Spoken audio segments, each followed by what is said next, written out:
Gostaria de convidá-los a que abram suas Bíblias em Romanos, capítulo 6. Romanos 6, a partir do versículo 6 até o versículo 15. E depois nós leremos ainda Gálatas 5, versos 24 e 25. Eu queria refletir nesta manhã sobre a liberdade cristã. O que é liberdade? O que é que você entende por liberdade? Você vive livre? Qual é o significado de liberdade para você? Qual é o que significa na sua vida, na vida da sua família, a palavra liberdade? Qual é o sentido dela na sua vida? Então eu quero convidá-lo, preste atenção naquilo que Paulo diz, tanto em Romanos como em Gálatas. Romanos 6, de 6 a 15, leiamos. Sabendo isto, que nosso homem velho foi com ele crucificado, para que o corpo do pecado seja desfeito, para que não sirvamos mais ao pecado. Porque aquele que está morto está justificado do pecado. Ora, se já morremos com Cristo, cremos também que com ele viveremos, sabendo que, tendo sido Cristo ressuscitado dentre os mortos, já não morre, a morte não mais tem domínio sobre ele. Pois quanto a ter morrido, de uma vez morreu para o pecado, mas quanto a viver, vive para Deus. Assim também vós, Paulo escrevendo aos Romanos, ele diz, assim também vós,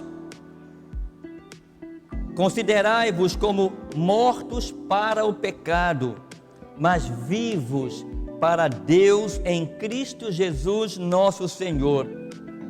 Portanto, não reine o pecado em vosso corpo mortal, para lhe obedecerdes em suas concupiscências, para obedecer ao pecado em seus desejos carnais, em seus desejos de alimentar todas essas promessas do mundo para nós.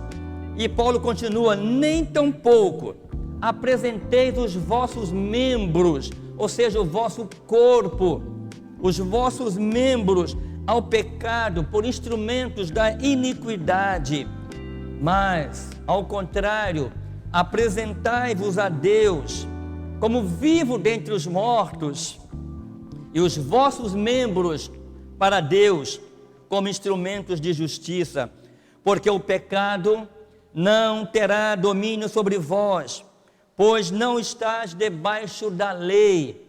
Paulo está fazendo um paralelo aqui da lei de Moisés e a graça em Jesus Cristo. Então ele diz, olha, você não está mais sujeito à lei, mas debaixo da graça. Ou seja, você está cumprindo não uma lei, mas você não está colocando os seus membros debaixo da concupiscência, debaixo da iniquidade, porque você entende que a graça de Deus, a misericórdia de Deus é a lei que agora predomina sobre a sua vida. E ele termina no texto que eu propus dizendo, por quê? Pecaremos porque não estamos debaixo da lei, mas debaixo da graça? De modo nenhum. Há muitas interpretações, há muitos intérpretes que entendem que porque eu estou debaixo da graça, eu posso pecar, porque Deus é bondoso, Deus é misericordioso, e que Deus é amor, que Ele vai me perdoar. E Paulo rechaça essa ideia quando ele diz, porque eu estou debaixo da graça, eu vou continuar pecando? Claro que não. Ele diz, claro que não. Agora Gálatas 5, versos 24 e 25. E os que são de Cristo, aqueles que pertencem a Cristo, crucificaram a carne com as suas paixões e com as suas concupiscências. Aqueles que são de Cristo, diz Paulo, eles crucificaram os desejos de satisfazer a carne, ok? E todas as suas concupiscências. Se vivemos em espírito, andemos também em espírito. Amém? Então, queridos, volto àquela primeira pergunta: qual é o teu conceito de liberdade? Um teólogo chamado John Mullins, ele tem essa visão, que a verdadeira liberdade é a determinação da pessoa para o que é bom moral e bom espiritualmente falando. Agora, irmãos, vamos nos situar, né? Se nos situarmos dentro do nosso contexto. Para muitos, até cristãos, se argumenta contra padrões estabelecidos.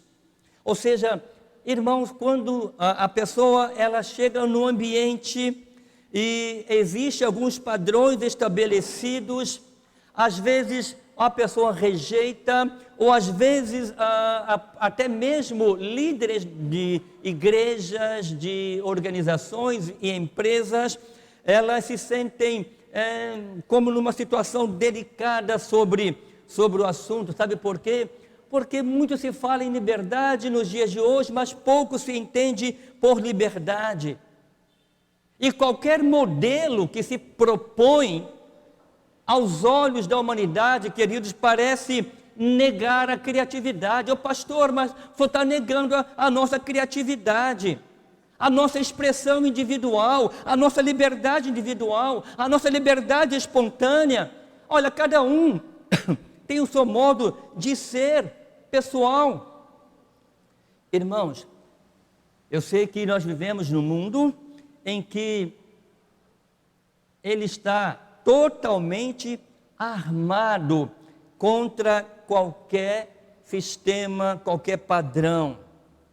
E o homem então acaba por não ter padrões, por não ter um caminho a seguir, acaba por falta de padrões se tornando escravos. E falta de padrão se torna anarquia.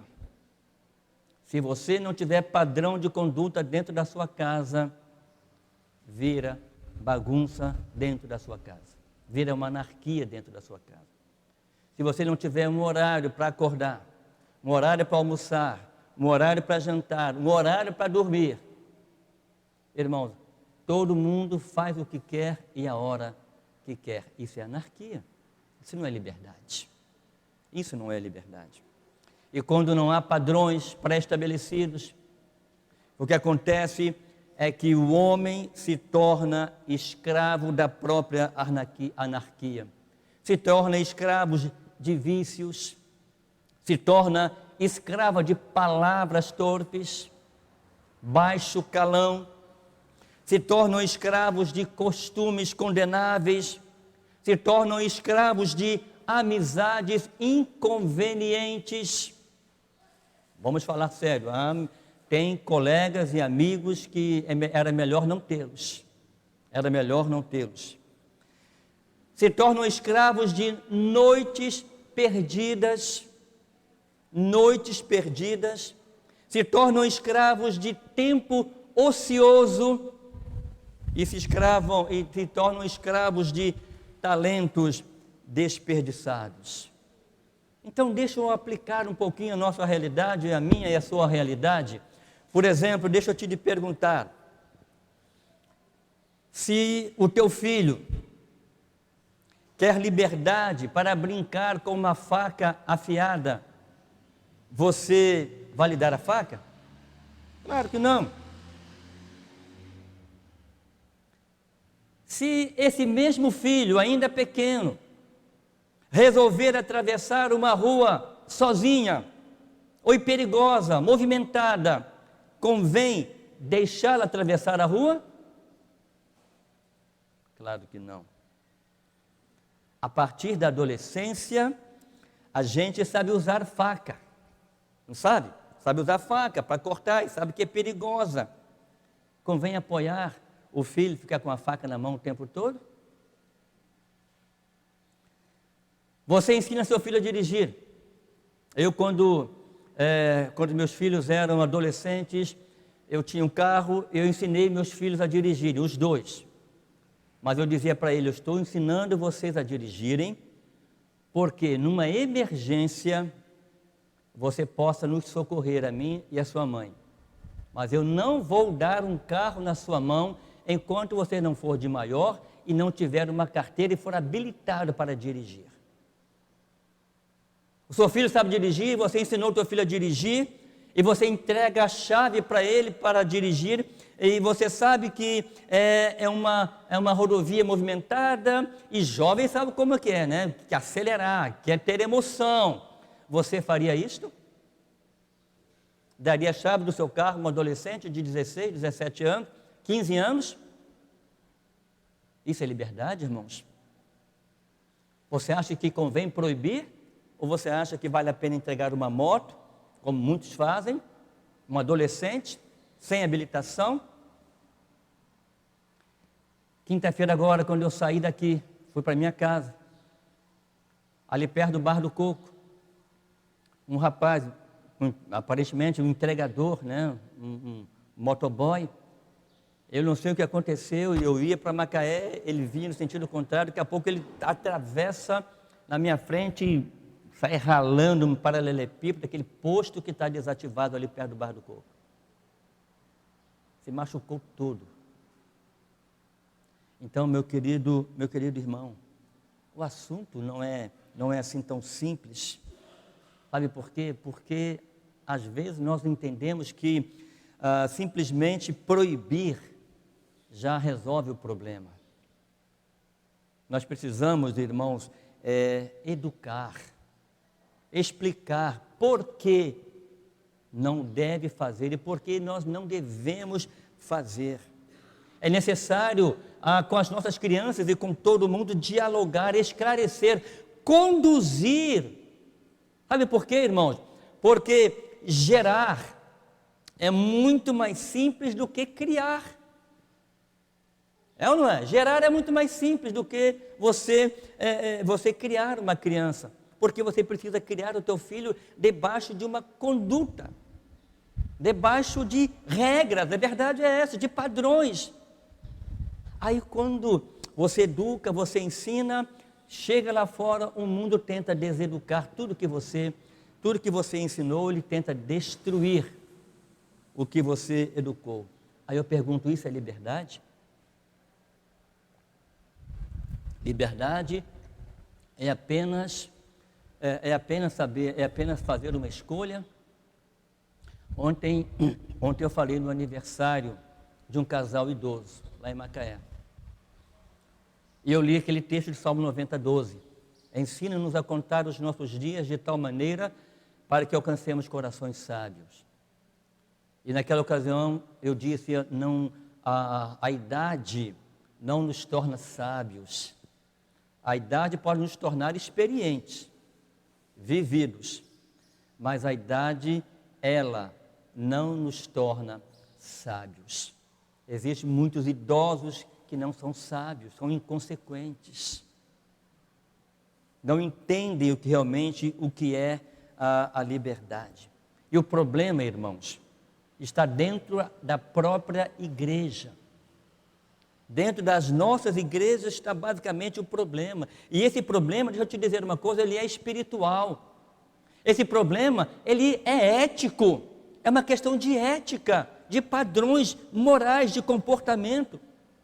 Paulo, ele afirma no capítulo 8 de Romanos 7 e 8, dizendo o seguinte: a inclinação de toda a carne é inimizade contra Deus, pois não é sujeita à lei de Deus, nem em verdade pode ser.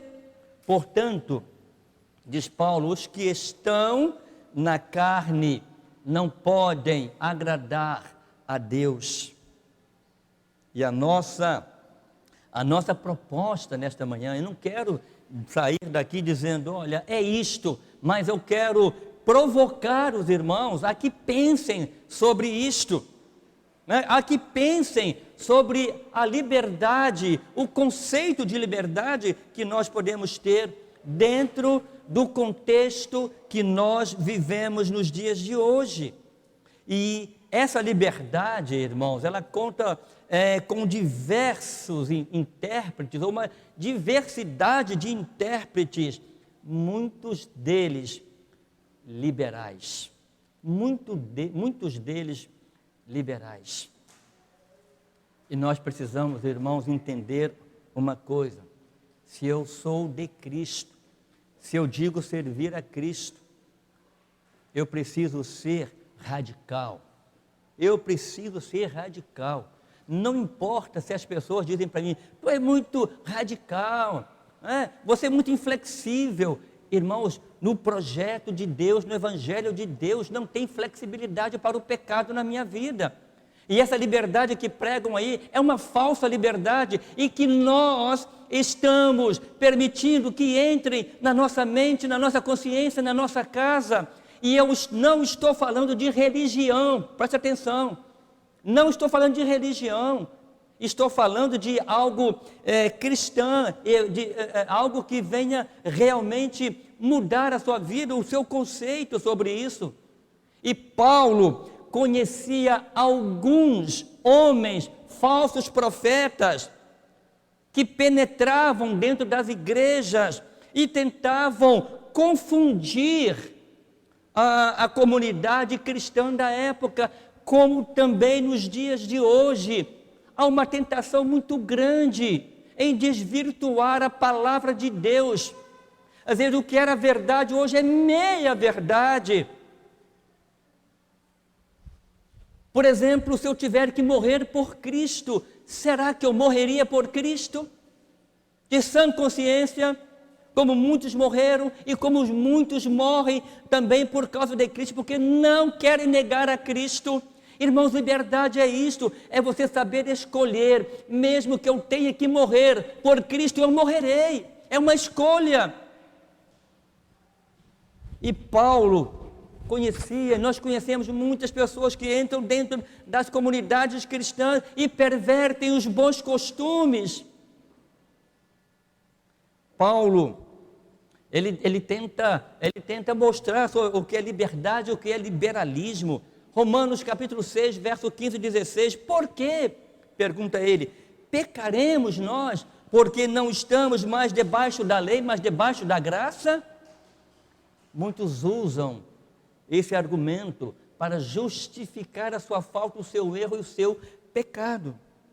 Ele diz, de modo nenhum, a graça não nos dá um aval para pecado. Muito ao contrário, a graça nos dá a liberdade para não pecarmos.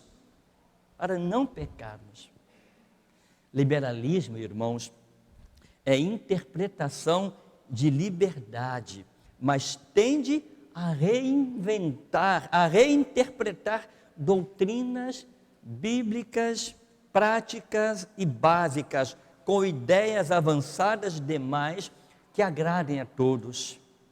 Ah, pastor, não é bem assim, não, um pecadinho ali não faz mal para ninguém. Ah, esse pecado aí não é tão grande assim. Ah, isso aí pode, né, pastor? Isso aqui pode, isso aqui não pode. E nós acabamos fazendo o quê? Classificando os pecados em nossas vidas. Aí eu passo a admitir que eu posso viver pecando, porque eu estou debaixo da graça. Paulo falou assim, não, vocês não podem fazer isto. E o liberalismo é aquela reinterpretação de doutrinas bíblicas e práticas com ideias avançadas que procura agradar a todos e desagradam a Deus, a Jesus Cristo, seu Filho, quando ele diz, olha só, aquele que lança a mão do arado, ele não tem que ficar olhando para trás. Aquele que lança a mão do arado, ele não tem que ficar olhando para trás, ele tem que seguir em frente. Ele diz, aquele que não deixar pai, não deixar mãe, não deixar amigos, não deixar trabalho, seja o que for, por amor de mim, não é digno de mim. E muita gente dentro das igrejas do cristianismo, só olhando para trás, não sabe se está aqui ou se está aqui, fica no meio, ou agrada a Deus ou não agrada a Deus. Irmão, nós temos que ser radical. Nós temos que ser radical. Algumas coisas, irmãos, nós tendemos a sermos liberais. Cuidado com o liberalismo.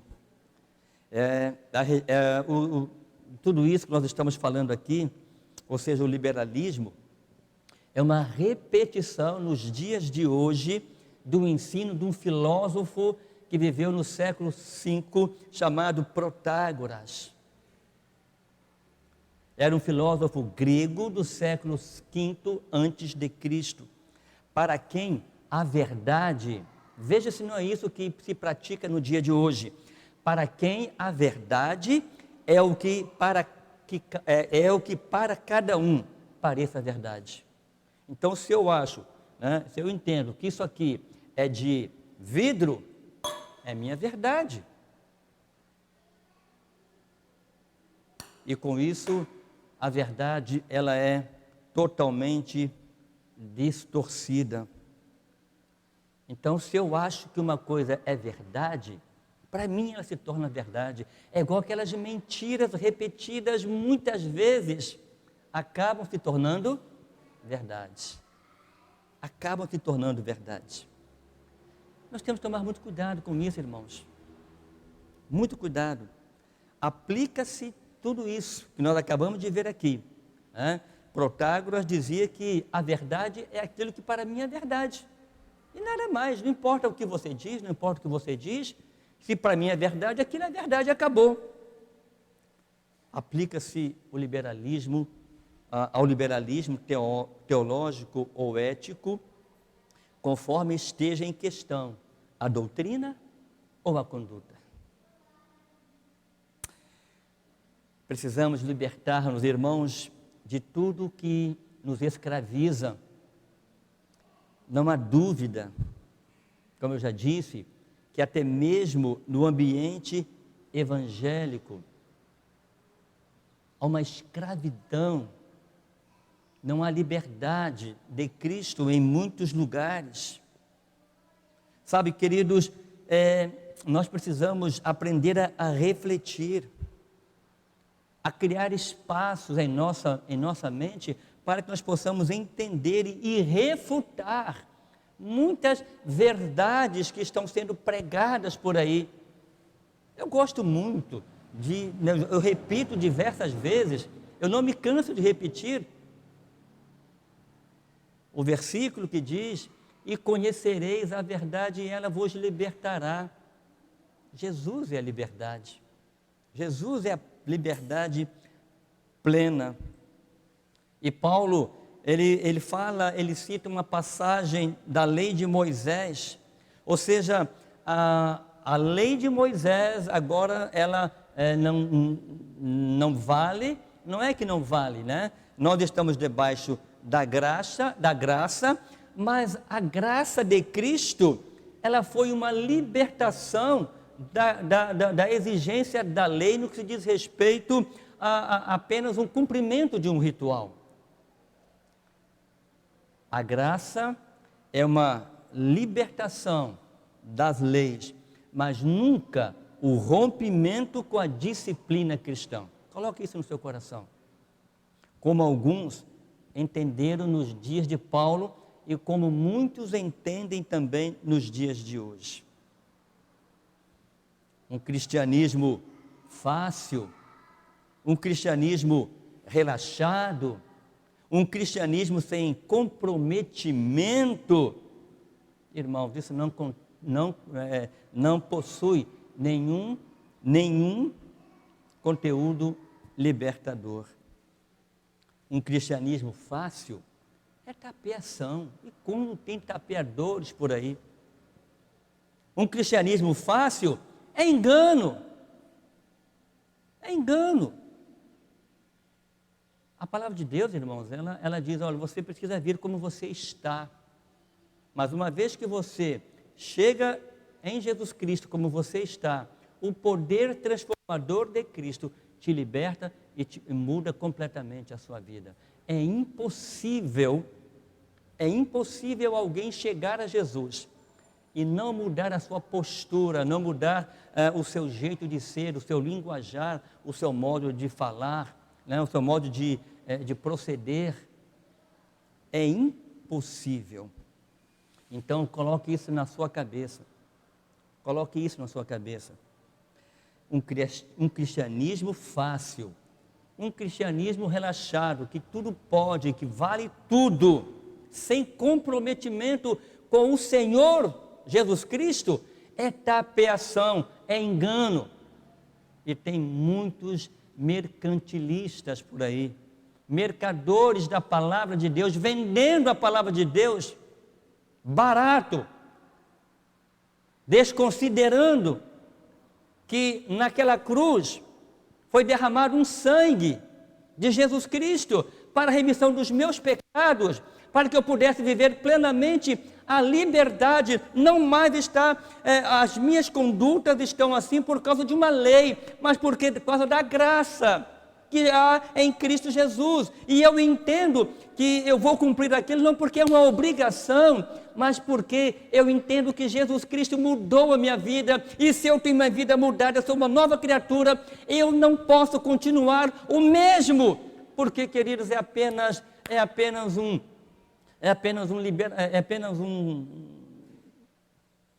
observância a um cristianismo que não é autêntico.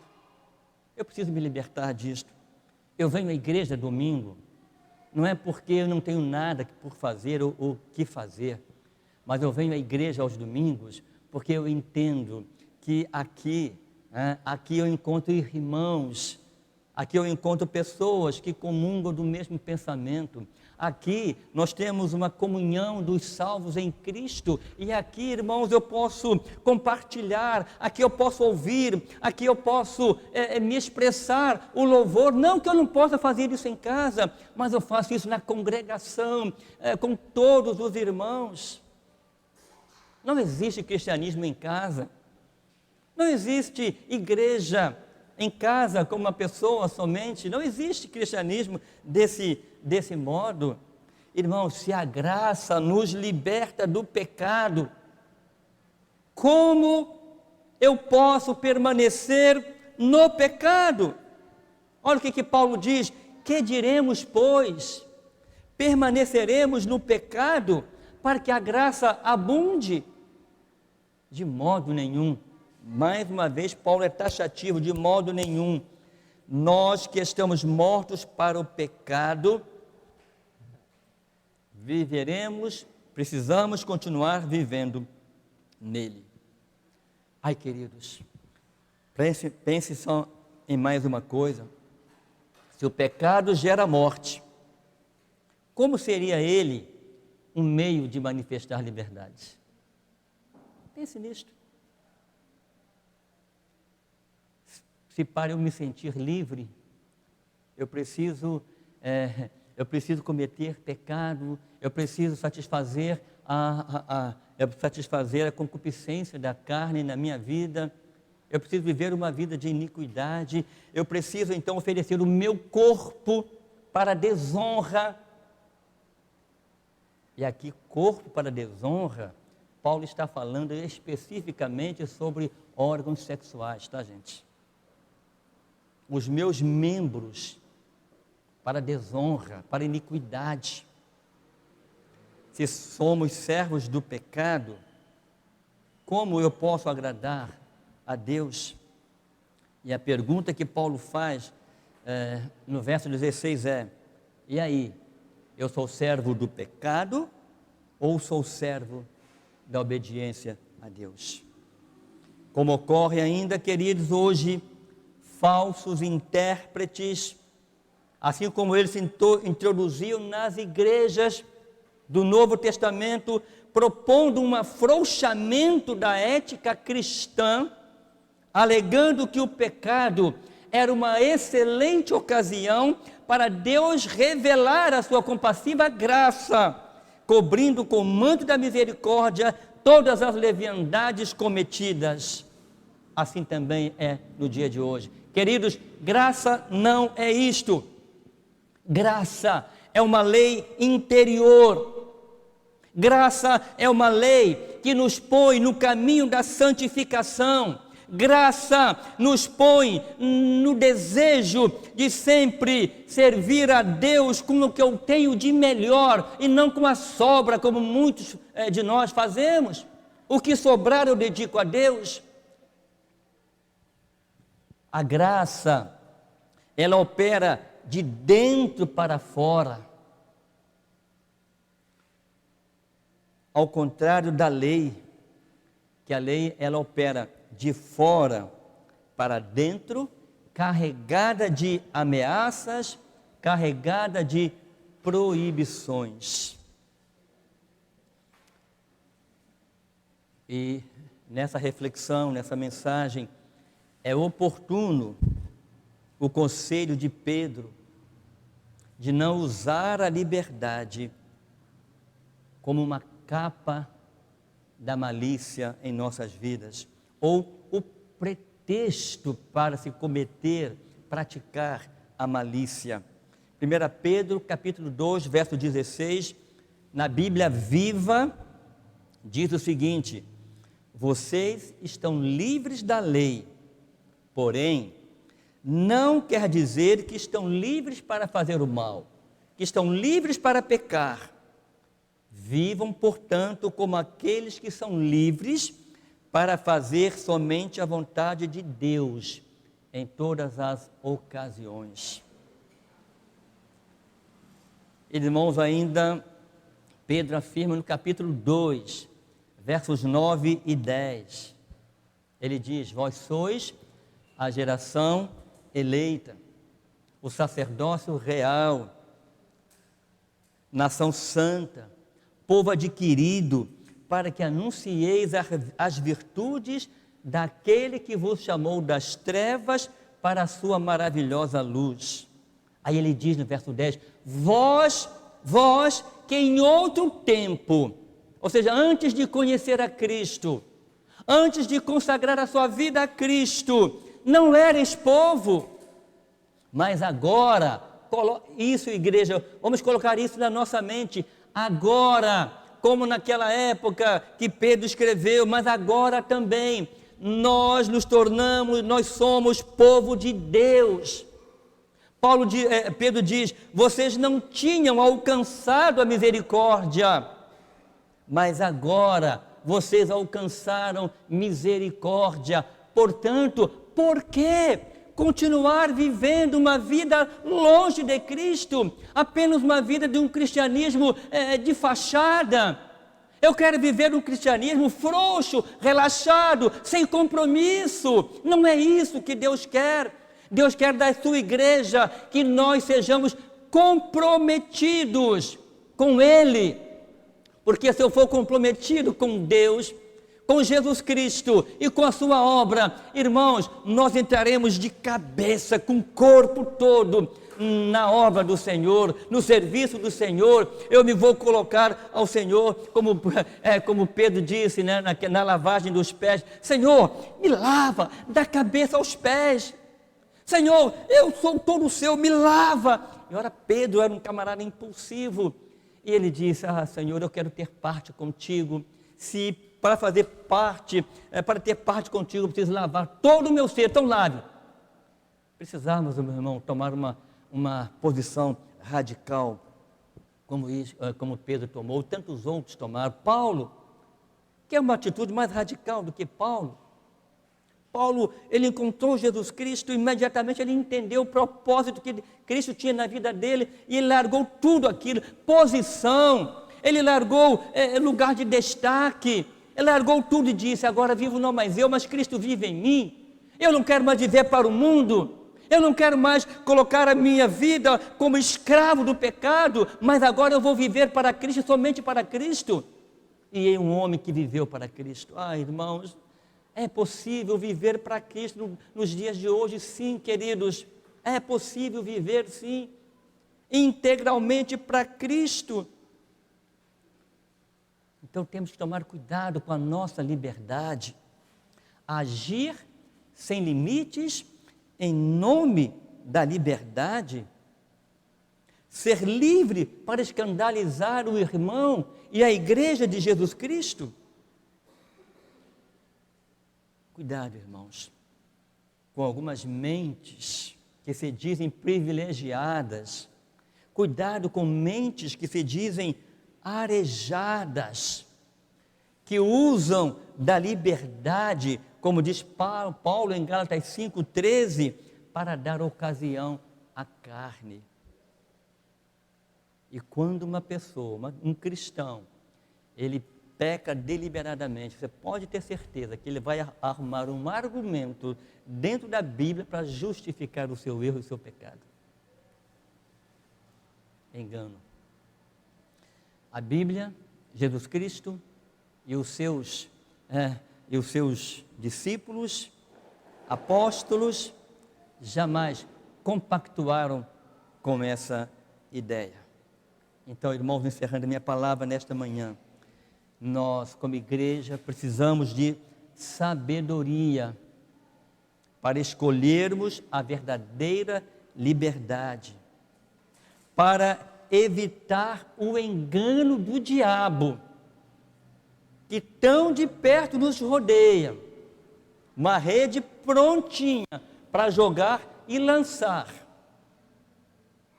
e aprisionar os desavisados, aqueles que vivem uma falsa liberdade. O diabo gosta desses que o diabo gosta. Que Deus nos proteja, que Deus nos abençoe e que nós que somos espiritual possamos viver de acordo com a palavra de Deus, como diz Paulo. Os que são de Cristo crucificaram a carne, ou seja, mataram a carne, junto com Cristo na cruz do Calvário, com todas as suas paixões, desejos e concupiscências. Se vivemos em espírito, andemos também em espírito. Vamos orar? Querido Deus, que nós saibamos usar, ó Deus, a nossa liberdade, não para dar ocasião ao pecado em nossas vidas, mas, ó Deus, a liberdade que o Senhor nos oferece, que nos liberta da escravidão do pecado. Nós agora não somos mais escravos do pecado, que não sejamos escravos do nosso próprio desejo, mas que nós possamos submeter a minha vontade, o meu desejo, ó Deus, ao Senhor, e entender, ó Pai, que o Senhor, uma vez morando no meu coração, na minha vida, ó Pai, eu terei liberdade para fazer a melhor escolha para mim. E eu entendo, né, que se eu for liberto por Ti, verdadeiramente, eu serei a expressão viva da liberdade que o Senhor nos oferece. Ó Deus, que a Tua igreja, aqui presente, ela possa, ó Deus, ser radical, no que se diz respeito a viver para o Senhor, a ter a liberdade de rejeitar o mundo e o que ele oferece, o diabo e todos os seus anjos, rejeitar, Senhor, todas as doutrinas, ó Pai, que têm sido criadas em Teu nome, mas que são apenas mentiras, que se transformam em verdades. Ó Deus, ajude-nos a rechaçar esse projeto do mundo do diabo, para que eu possa viver plenamente para o Senhor. Oramos assim, agradecidos, no doce nome de Jesus Cristo, o meu Senhor, o nosso Senhor, hoje e sempre. Amém.